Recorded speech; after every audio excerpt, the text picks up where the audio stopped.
ሰላም ጤና ይስጥልኝ የተከበራችሁ የክርስቲያን ቲዩብ የዩቲዩብ ቻናል ተመልካቾቻችን እንደምን አላችሁ? የጌታ ኢየሱስ ክርስቶስ ጸጋና ሰላም በያላችሁበት ይብዛላችሁ። የኢትዮጵያ ቃለ ሕይወት ቤተክርስቲያን በሐዋርያትና በነቢያት ጉዳይ የሰጠችውን መረር ያለ የአንድ አይደለንም መግለጫ ተከትሎ በወንጌል አማኞች ዘንድ ጉዳዩ በከፍተኛ መጠን እያከራከረ ቆይቷል። በቃሉ ህዝቡ ወደ ቃሉ መመለስ አለበት። ያስተምሮ ንጽህና መመለስ አለበት። ምክንያቱም ቅድም ስትጠይቅ ለምን ሐዋርያትና ነቢያት ብለሃል? ሁለቱ ያስተምሮ ንጽህናችንን ስላራገፈ ነው፣ ስላሽመደመደ ነው፣ እኛም እየቃጣን ስለሆነ ነው። ስለዚህ አጥቢያዎቻችንን የምንለው ተመለሱ። ነቢይ የሚባል የለንም፣ ሐዋርያት የሚባል የለንም፣ ነቢይትም የለችም። እንግዲህ ከዚሁ ጋር እያይዘን በትክክለኛ ጾታ ሴትና ወንድ ስለሆነ አንሾምም፣ እንደዛ የሚሉ ሰዎችንም አናስገለግልም የምንለው ውሸት ነው። ቀጥሎም አንጋፋዋ የኢትዮጵያ ወንጌላዊት ቤተክርስቲያን መካነ ኢየሱስ በዚህ ጉዳይ ሌላ ከባድ መግለጫ አውጥታ ወደ እናንተ ማድረሳችን የሚታወስ ነው። ቤተክርስቲያናችን በአጭር ቃል ሐዋርያነት፣ ነብይነት በዘመነ ሐዋርያትና በቤተክርስቲያን መመስረት ላይ አብቅቷል። ምክንያቱም ሰው አይሾምም፣ ሐዋርያ ክርስቶስ ብቻ ነው። ነቢይን ሾሞ የሚልከው ክርስቶስ ብቻ ነው። በብዙ ዘይት የሚቀባ ምንም ይደረግ ክርስቶስ ነው የሚቀባ። እሱን ደግሞ ክርስቶስ ለራሱ ጠቅልሎ ወስዶታል። ሁለተኛ አይደገም። ኤፌሶን ምዕራፍ 2 ቁጥር 20 ላይ ግን ለመድረካችን አትጋቢ ናቸው። ይህን ተከትሎ የካውንስሉ መስራች የሆኑ 5 የአብያተ ክርስቲያናት ህብረቶች ከሁለቱ ቤተክርስቲያናት በተቃራኒው የቆመ መግለጫ አውጥተዋል። የመግለጫውን ሙሉ ሐሳብ እንደሚከተለው ይዘንላችሁ መተናል። ተከታተሉን። ከኢትዮጵያ ወንጌል አማኞች አብያተ ክርስቲያናት ካውንስል መስራች አባላት መካከል የሚገኙት 5ቱ አብያተ ክርስቲያናት የጋራ መግለጫ አወጡ። ከኢትዮጵያ ቃለ ሕይወት ቤተክርስቲያንና ከኢትዮጵያ ወንጌላዊት ቤተክርስቲያን መካነ ኢየሱስ መግለጫ ጋር የሚቃረነው ከ5ቱ ህብረቶች የወጣው የጋራ መግለጫ ከእውነተኞች ሐዋርያትና ከእውነተኞች ነቢያት ጎን የቆመ ነው። ወዲያ ሐዋርያትና ነቢያት ከነጭራሹ የሉም፣ አንሾምም፣ አንጋብዝም ሲሉ፣ ወዲህ ደግሞ ሐዋርያትና ነቢያት አሉ፣ ሹመቱንም እናደርጋለን እያሉ ይገኛሉ። በሁለት ወገን የተከፈለው የወንጌል አማኞች አብያተ ክርስቲያናት ፍጥጫ የወንጌል አማኝ ማህበረሰቡን ሁለት ጽንፍ በያዙ ሐሳቦች እንዲዋኝ እያደረገው ይገኛል። የዘመናችን የሐዋርያትና የነቢያት አስተምህሮ በቃሉ ሲመዘን በተሰኘ ባለ ትንሽ ገጽ መጽሐፏ በከፍተኛ አመራሮቿ መግለጫ ሰጪነት ሐዋርያትና ነቢያት የሚባሉ የሉም፣ አንሾምም፣ አንጋብዝም ያለችው የኢትዮጵያ ቃለ ሕይወት ቤተክርስቲያን ይህ አቋሟ በራሷ ብቻ ሳያበቃ በኢትዮጵያ ወንጌላዊት ቤተክርስቲያን መካነ ኢየሱስ ጭምር የተስተጋባ ሆኗል። እምነት ብቻ፣ ቃሉ ብቻ፣ እምነት ብቻ፣ ጸጋ ብቻ። እንግዲህ እዚች ጋር 4ም 5ም ይባላል፣ ችግር የለው፣ መሰረታዊ ችግር አይደለም።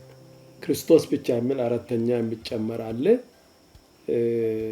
ክብር ለእግዚአብሔር ብቻ የሚል ደግሞ 5ኛ የሚጨመር አለ። እንደ ሉተራውያን ግን 3ቱን ብቻ የምንልበት ምክንያት አለ። ምክንያቱም everything is Christ centered። ተከታትሎ ከወጣው የሁለቱ አብያተ ክርስቲያናት መግለጫ ቀጥሎ በ5ቱ አብያተ ክርስቲያናት ህብረት የወጣው የጋራ መግለጫ የሐዋርያትንና የነቢያትን ሹመት እንቀበላለን፣ እንሾማለን የሚል አቋማቸውን ያንጸባረቀ ሲሆን በመግለጫው የተሳተፉ ህብረቶች እንደሚከተለው ይቀርባሉ። የኢትዮጵያ አንድነት በክርስቶስ ወንጌል አማኞች አብያተ ክርስቲያናት ህብረት፣ የኢትዮጵያ ጴንጤቆስጣል አብያተ ክርስቲያናት ህብረት፣ የኢትዮጵያ የፍቅር ወንጌል አማኞች አብያተ ክርስቲያናት ህብረት፣ ሮሆቦት አብያተ ክርስቲያናት ህብረትና ኢቫንጀሊካል ካሪዝማቲክ አብያተ ክርስቲያናት ህብረት ናቸው። 5ቱ አብያተ ክርስቲያናት ህብረቶች በማቴዎስ ወንጌል ምዕራፍ 8 ከቁጥር 16 እስከ 20 ያለውን ቃል መነሻ በማድረግ ጌታ ኢየሱስ ክርስቶስ ለአዲስ ኪዳን ቤተክርስቲያን የሰጠውን መለኮታዊ ተልእኮ ወንጌልን ለፍጥረት ሁሉ በማድረስና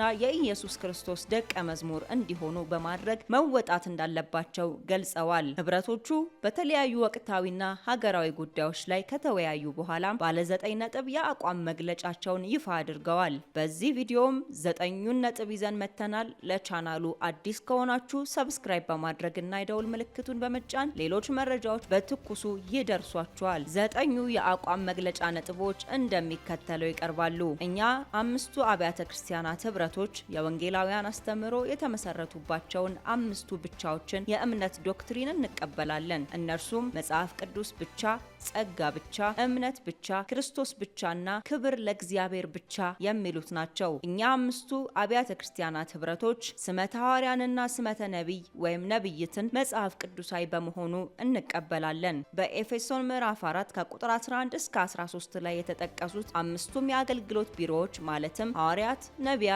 ወንጌላውያን፣ መሪዎች ወይም እረኞችና አስተማሪዎች ለቤተ ክርስቲያን እድገትና ለቅዱሳን ፍጹምነት የቤተ ክርስቲያን ራስ የሆነው ክርስቶስ ዳግም እስኪመጣ ድረስ ለቤተ ክርስቲያን የተሰጡ ስጦታዎች እንደሆኑ እናምናለን። እኛ አምስቱ አብያተ ክርስቲያናት ህብረቶች የወንጌል አንድነትንና ክርስቲያናዊ እሴቶችን መጠበቅ የሁላችንም የጋራ ኃላፊነት መሆኑን እንገነዘባለን። በመሆኑም ዘረኝነትንና ጥላቻን እንቃወማለን። እኛ አምስቱ አብያተ ክርስቲያናት ህብረቶች መጽሐፍ ቅዱሳዊ የሆነውን ትምህርት የሚቃረኑ የኑፋቄና የስህተት ትምህርቶች በጥንት ዘመን እንደነበሩ ዛሬም እንዳሉና ወደፊቱም እንደሚኖሩ እንገነዘባለን። በመሆኑም በማቴዎስ ወንጌል ምዕራፍ 24 ቁጥር 5 ላይ እንደተገለጸው ከመጽሐፍ ቅዱሳዊ አስተምህሮና ልምምድ ያፈነገጡ ትምህርቶችንና ልምምዶችን የሚያከናውኑ ሐሰተኛ መጋቢዎችን፣ ሐሰተኛ ነቢያትን፣ ሐሰተኛ ሐዋርያትን፣ ሐሰተኛ አስተማሪዎችን፣ ሐሰተኛ ወንጌላውያንንና ሐሰተኛ ሽማግሌዎችን እንቃወማለን። እኛ አምስቱ አብያተ ክርስቲያናት ህብረቶችና አባል ቤተ እምነቶች ከካውንስሉ ጋር በመንፈሳዊ በኢኮኖሚያዊ በማህበራዊና በሁለንተናዊ ጉዳዮች ላይ ከዚህ በፊት አብረን እንደምንሰራ ሁሉ ወደፊትም በመተዳደሪያ ደንቡ መሰረት ተባብረን እንሰራለን። የኢትዮጵያ ወንጌል አማኞች አብያተ ክርስቲያናት ካውንስል አዕማደ እምነትንም እንቀበላለን። እኛ አምስቱ አብያተ ክርስቲያናት ህብረቶች የባለ ራዕይ አገልግሎትን እንቀበላለን። እኛ አምስቱ አብያተ ክርስቲያናት ህብረቶች በወንጌል አማኞች ዘንድ መሰረታዊ የአስተምህሮ ልዩነት እንደሌለና ጥቂት የልምምድ ልዩነቶች እንዳሉ እንገነዘባለን። በወንጌል አማኞች ዘንድ የልምምድ ልዩነት ከዚህ በፊትም የነበረ ወደፊትም የሚቀጥል መሆኑን ለሁሉም አካላት ለማስገንዘብ እንወዳለን። የኢትዮጵያ ፌዴራላዊ ዲሞክራሲያዊ ሪፐብሊክ ህገ መንግስት አንቀጽ 27 ህዝባር 2 በዜጎች የሃይማኖት አስተዳደር ተቋማት የማቋቋም መብት በህገ መንግስት አንቀጽ 55 ህዝባር 1 መሰረት በአዋጅ ቁጥር 1208 ህዝባር 2012 የኢትዮጵያ ወንጌል አማኞች አብያተ ክርስቲያናት ካውንስል በአዋጅ መቋቋሙ የሚታወቅ ሲሆን እኛ አምስቱ አብያተ ክርስቲያናት ህብረቶች የካውንስሉ መቋቋም እግዚአብሔር የወንጌል አማኙን የዘመናት ጸሎት ሰምቶ ህገ መንግስታዊ መብታችንን የተጎናጸፍንበትና የቀደምት የእምነት አባቶች ጸሎት ምላሽ ስለሆነ በካውንስሉና በአባላቱ ላይ የሚነሱ ማንኛውም ይህ ህገ መንግስታዊና ሰብአዊ መብትን የሚጣረሱ ሃይማኖታዊ ነጻነታችንን በማንኛውም መንገድ የሚቃወሙ አካላትን በህግ ተጠያቂ እናደርጋለን። በሀገር ውስጥና በውጭ ሀገራት የምትገኙ በሺዎች የምትቆጠሩ የህብረቶቹ አባል ቤተ እምነቶች በሚሊዮኖች የምትቆጠሩ የወንጌል አማኝ ጴንጤቆስጤያውያን እኛ የጴንጤቆስጤ አስተምህሮና ልምምድን የምንከተል ህብረቶች የወንጌል አማኙ ማህበረሰባችንን ለማነቃቃት ለታላቁ ተልእኮ በጋራ እጅ ለእጅ ተያይዘን እንድንሰራ ያቀረብነውን ጥሪያችንን ተቀብላችሁ ለመንፈሳዊ አንድነትና ለሀገር ሰላም ከመቼውም ጊዜ ይልቅ በጸሎት እንድትተጉ በጌታ ፍቅር እናሳስባለን። ውድ የክርስቲያን ዜና ተከታታዮቻችን የጋራ መግለጫ ያወጡት አምስቱ ህብረቶች በመጨረሻም ወቅቱ ሀገራዊ ምርጫ የሚከናወንበት በመሆኑ የወንጌል አማኙ ማህበረሰብ ምርጫው በሰላም ይጠናቀቅ ዘንድ በጸሎት እንዲተጋ በማሳሰብና ከመንፈሳዊ አገልግሎታችን ባሻገር ለሀገራችን ሰላም፣ እድገትና ልማት አስፈላጊውን ሁሉ በማድረግ የበኩላችንን አሻራ እናስቀምጥ ሲሉ መልእክታቸውን አስተላልፈዋል። የጋራ መግለጫቸው ግልባጭም ለኢትዮጵያ ወንጌል አማኞች አብያተ ክርስቲያናት ካውንስል ለአምስቱ አብያተ ክርስቲያናት መዋቅሮች ከመንፈሳዊ ሰላምታ ጋር የሚደርስ ይሆናል። ተመልካቾቻችን ስትከታተሉ የቆያችሁት የክርስቲያን ዜናን ነበር። ሳምንት በሌሎች አዳዲስ ዜናዎች እስከምንገናኝ የጌታ ጸጋና ሰላም ይብዛላችሁ።